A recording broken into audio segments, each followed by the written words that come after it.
I am here on the shore of Lake Chapala right now, and I am going to be doing a show here about marrying someone in Mexico. So this is just for you, Jordan, and anyone else who's interested in marrying someone from Mexico. I've got someone with me, Michael. I found him through his YouTube channel, so there'll be a link down to that below, and hopefully we'll get a chance to talk about that too. He has been married to a Mexican woman. They've been together for 23, 25 years. I was really curious to find out what's different about being married to a Mexican woman versus being married to someone from the States, because he's been through that twice. So let's meet Michael. Well, my name is Michael Nolan. We're talking about being married to a Mexican woman. I actually met my wife on an airplane. I call it love in the sky. I was going with my mother to Washington, D.C. Back in the year 2000, August 4th, matter of fact. And there was a young Mexican woman sitting next to my mother. I started kind of flirting with her a little bit, trying to practice the few Spanish words that I did know. And next thing I know, we're landing in Washington, D.C. We exchange emails. I didn't really speak much Spanish. She didn't speak hardly any English. But we started using Google Translation and sending emails back and forth. I wanted to know more about Mexico, and she wanted to know more about the United States.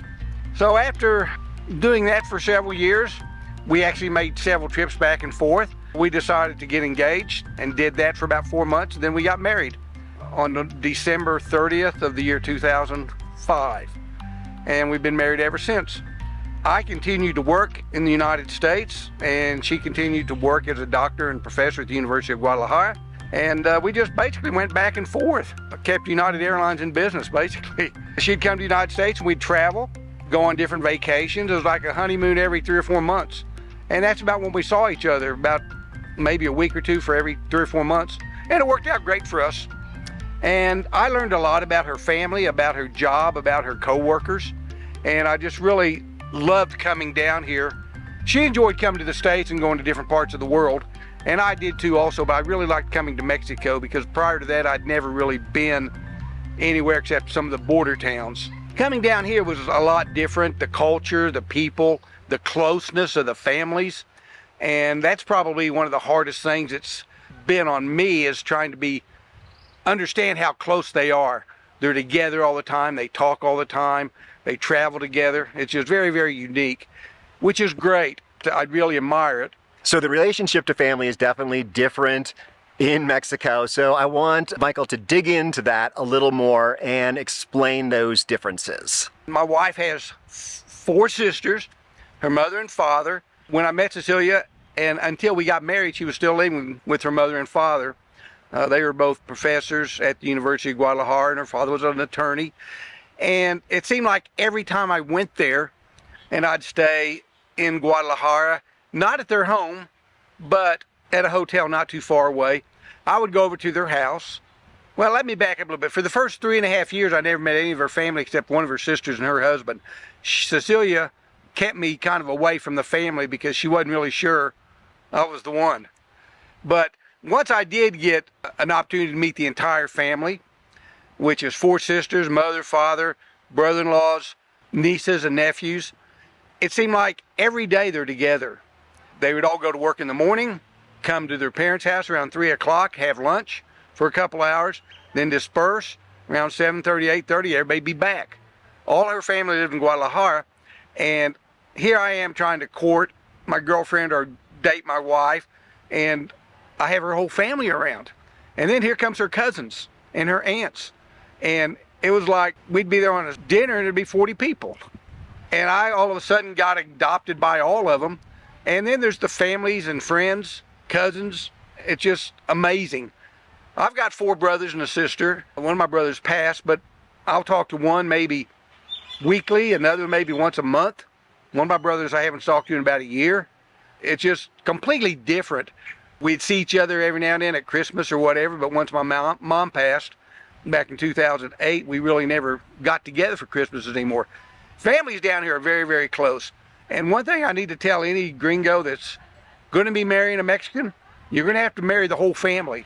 And I'm not just talking about her sisters or brothers and her parents, but the cousins' husbands, the nieces, the nephews, 3 or 4 generations down the line. You're going to have everybody, the aunts and uncles. My wife doesn't ignore me, but I'm like 1/100th of the conversations usually. And if you're not fluent in Spanish, you'll hear your name pop up every now and then in the conversation. You wonder, what are they talking about? Why are they mentioning my name? So it takes a lot of getting used to. It's really, really difficult. And then the second worst thing is time. They have no conception of time. Mexican people, they'll say we're going to eat at 4 o'clock and it might be 5:30 or 6 o'clock. Or we're going to meet at 2 o'clock for this thing or other, and it might not be till 7 o'clock at night. Or it might not be at all. It just, things happen, things change, and they just don't worry about time much. And those are probably the two hardest things I've had to deal with. And I think any American or European, gringo as they call us, would have maybe difficult adjusting to. Some people probably could do it faster than I have. Yeah, the way time works here is very different, and it is definitely hard to adjust to. As Michael said, it's different for every person. I think I'm adjusting better than my wife. My wife is definitely more type A than me. Like one thing, whenever we want to go take our dog to the vet, my wife always wants an appointment.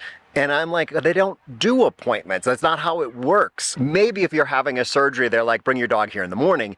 But if you just need to go in to see the vet, they don't do appointments. You just show up. They're usually not that busy and it works out. So it's interesting. Appointments aren't necessarily available in the same places just because of the way time works here. It'd be really interesting if it was also baked into your family. We're visiting about the different cultural type things, and my wife's family is highly educated. Her 4 sisters are all attorneys, and their husbands are attorneys. Her mother and father were both highly educated. And of course, my wife has a couple of PhDs, one from the University of Guadalajara and one from the University of Oviedo in northern Spain. And so being around these Mexican people that are highly educated, I feel very fortunate because I can learn a lot. And there's been several times over the last 10 or so years that we've all just piled into a big van and take off for 3 weeks. And we'll travel everywhere from Guadalajara to, say, the northern part of the Yucatan Peninsula, Mérida, Progreso, down to Cancun, Cozumel. We end up down Chiapas, Oaxaca. And some days we'll travel for like 30 minutes and stop at a place, and we'll spend the whole day there. It might be rowing a boat or a canoe type vehicle up and down a really beautiful canyon river, kind of like the Grand Canyon, the Colorado River. Or it might be at some very historical pyramid sites. I'm very lucky because her family knows a lot. I don't really listen too much to the tourist guides. I listen to her family. And that's been a very, very big positive. Getting to see places that most gringos would never ever see. Very, very special, unique places that only the Mexicans kind of maybe know to go. That may not be real popular, real touristy, but it's very historical or very beautiful scenery wise. And so that's been one of the big, big pluses, being married to a Mexican family with a Mexican woman with a large family. And then getting to know her aunts and uncles, her cousins that are all, very unique people. And I've gotten to learn a lot about the country, not just as like a gringo living in Puerto Vallarta or San Miguel Aliente or the Lake Chapala area. I've gotten to know a lot about people from all over Mexico because she has family all over Mexico. I think there might have been a Freudian slip in there when Michael said he married a Mexican family and then corrected himself. But it's true. This family is very well educated, well off, upper middle class. So it would be different depending on where you are marrying into, I guess. But let's talk about, maybe some of the differences around the house that might be unexpected. When I first started dating Cecilia, she would come up to Houston, where I was living at the time, and I had a nice home there and all the modern amenities that you'd want. Then I'd go back to her house, and like there wasn't a dishwasher, there wasn't a place to park your car, no garage, no real TV room. It was just a completely different kind of lifestyle. And I say they don't have a dishwasher, but they did have household help. They had a man that drove her mother and father and Cecilia around, and her other sisters, a chauffeur. They had a couple ladies, one cooked most of the food, one of them cleaned the house quite a bit. So instead of me or what we do in the United States, we have our own dishwasher, we have our own car wash, we have this, that, and the other. In Mexico, it was a lot different for me, and that was hard for me to get used to. It's just, I guess the privacy was one thing. Being in my home in Houston by myself or with Cecilia was okay. You were there. In Mexico, or with my wife's family, we had maids, we had chauffeurs, you never knew who was going to be coming in. Family just come and go. She had several aunts that lived just across the street, and they just come into the house like they owned it. So you always had to be on guard of, what you were wearing, what time you had to be around different places. You couldn't go to bed like at 9:30 like I was used to, because that's just when they're coming home for the evening dinner. It's nothing to be midnight having dinner. So it was just tough to get used to that. Let's go on and just continue with more differences. I've been married twice before in the United States. My first wife was Irish descent, as like I am. I'm a Native American and Irish. And my second one was Indian, Native American. And we basically did things like probably most couples in the United States. We shared everything. My wives usually worked, and I knew where they worked. I knew who they worked for. I knew how much money they made. We would plan things like buying a new car, or buying a home, or vacationing, things like that. We'd plan it together. With my current wife, we don't hardly do any of that. Like I mentioned, I'd been married to her a long time, and she'd worked for the University of Guadalajara for over 30 years. I have no idea what her ranking is at the university. I have no idea how much money she makes. I've never seen her paychecks. One big difference being married to my wife versus my other two wives is, like I said, we don't talk about a lot of things. We have domestic help show up at our house quite often to either clean the house, paint the house, do the gardening, a lot of things like that I don't even know is going to happen. I'll just hear a knock at the door. I go over, and there's two guys there getting ready to do the garden work or do the painting or whatever. Or we'll have a party with all her family come over, and there's a lady that usually comes and helps prepare the food. And then a couple hours later, she'll come back, or 5 hours or 8 hours later, whenever the party's over. She'll come back that night at midnight or 1 or the next day, and she'll be cleaning house and cleaning the dishes and all that for 3 or 4 hours. And I'm just not used to that. I'd never experienced that in my life. So it's very different than being married in the United States or being married to the ladies I'd been married to before. A lot of great ways, but a lot of the unknowing things that are going on all the time, I just don't know what's happening because we just don't communicate about things like that. So Michael's talked a lot about how big the family is and how much they are together, so got me thinking about parties. What's it like when it's just beyond everyone normally getting together into a fiesta? Parties in Mexico are different in a lot of ways. First of all, there's going to be a lot of food, and there's going to be a lot of really, really loud music. It might not just be like hey, let's all meet at a restaurant, have something to eat, open a birthday cake, open a couple presents, and it's, 2 hours later, it's over. Some of these fiestas and parties, quinceañeras, marriages, baptisms, they may last 8, 10, 12 hours. You may have 3 or 4 sit-down meals and open bar the entire time. You might have 4 or 5 different types of entertainment, like mariachi, orchestra type music, a combo, single individual singer. I know one of my sister-in-law was married, and they had a very famous Cuban singer fly in, and he was here like 3 days and was basically, very, very famous, kind of like a Elvis Presley of Cuba. I know that you can't compare the two, but this man was very, very famous. I'd never heard of him, but everybody else there in Mexico, or everybody was at the party, which I'm talking about 400 some odd people, they were all familiar with him. It's great. I mean, the parties are incredible. The entertainment, the food, it's just something to be prepared for when you do go. The way the women dress, they may change dresses 3 or 4 times over the event. The men are usually stuck in their suits. But the women, they'll have professional hairdressers, professional makeup people in the ladies' restrooms, and they will be doing the girls' makeup. My wife and her sisters and a lot of the women there will change clothes 3 or 4 times. And I'm not exaggerating. They have different types of clothing for the afternoon, and then the evening, and then the night. And it's just a lot of fun. I've learned a lot about the culture that way because everybody at the party, my two nieces had, or my wife's nieces had a quinceañera 6 months ago. They did it together because it was right at the tail end of COVID, and they couldn't have it when they were actually turning 15. So they had a joint one. There were about 350 people there. And I was at every single table for probably 15, 20 minutes, getting to know the people, talking about who I was, what they did for livings, where they lived. And it wasn't just in the Guadalajara area, it was all over Mexico. Some people that were there really weren't close family, friends, or relationships. They were friends of very close friends, or aunts or uncles. The whole family gets together and invites everybody. And it's just really impressive to see how close during that presentation or party or fiesta or whatever it might be, everybody's like family. And I've never experienced that before in the United States. It's just very unique, very fun, and something that I think that you'll have an opportunity to experience. You'll walk away just shaking your head saying, man, that was a great night or a great day. It's just a lot of fun.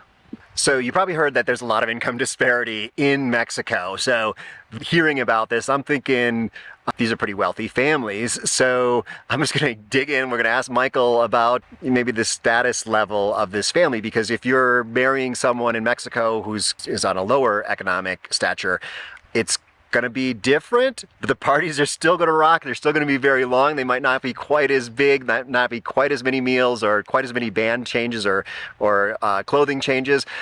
They will definitely be more impressive than you would see similarly in the United States.